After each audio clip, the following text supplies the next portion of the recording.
Hello बच्चों, हमें ये क्वेश्चन दे रखा है lx square plus nx plus n equal to 0। ये क्वाड्रेटिक इक्वेशन है, ठीक है।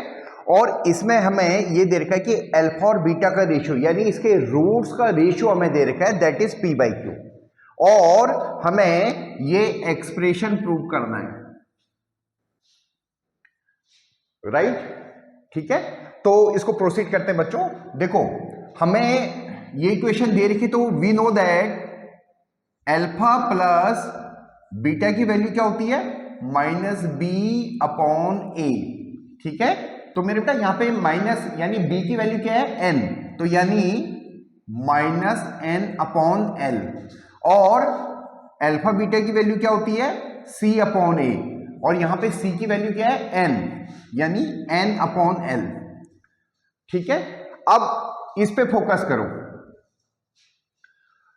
P अपॉन Q हमें अल्फा अपॉन बीटा के बराबर दे रखा है, यानी इसको हम रीराइट करें तो हम इसको ऐसे कर सकते हैं, P by Q equal to under root alpha upon under root beta,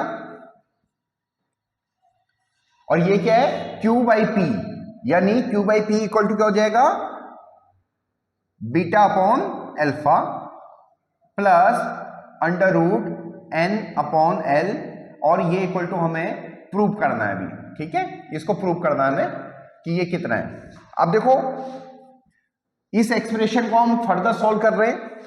ये क्या होगा, under root alpha upon under root beta plus under root beta upon under root alpha plus under root n upon under root l, ठीक है। अब इसका LCM लेते हैं, ये हो जाएगा अंडर रूट अल्फा का square plus under root beta का square upon under root beta into under root alpha plus under root n upon under root l, ठीक है। यहां तक आया समझ में। अब इसको एक बार फर्दर थोड़ा सिंपल कर लेते हैं, तो ये एक्सप्रेशन हो गया हमारे पास alpha plus beta upon under root alpha beta plus under root n upon under root l, ठीक है। अब वैल्यू सब्स्टिट्यूट कर देते हैं, एक बार रब कर देते हैं इसको। देखो यहां पे वैल्यू सब्स्टिट्यूट करते हैं, ये मैं हटा रहा हूं। देखो बच्चों, अल्फा प्लस बीटा की वैल्यू क्या है, माइनस n अपॉन l, और अल्फा बीटा की वैल्यू क्या है, अंडर रूट में है, ये अंडर रूट अल्फा बीटा की वैल्यू है n अपॉन l, और plus under root n upon under root l, इसकी वैल्यू हमें 0 प्रूव कर दी है। अब देखो, आपको इस टर्म पे काम करना पड़ेगा, देखो, ठीक है।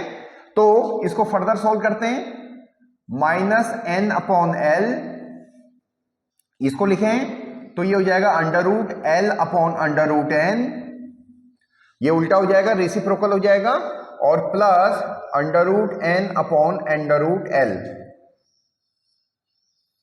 ठीक है।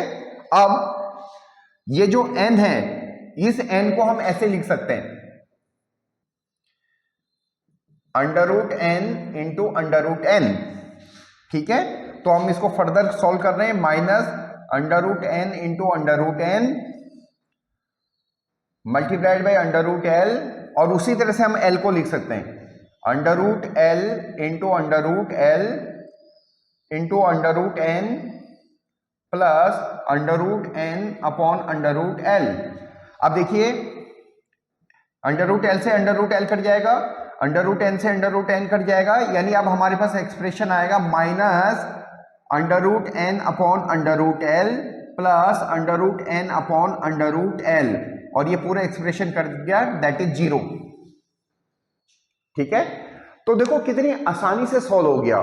तो इसलिए मैं हमेशा एक चीज बोलता हूं मेरे बच्चों, कि आप हमेशा सवाल करते समय इस चीज पे जरूर फोकस करें कि हमें लाना क्या है, ठीक है।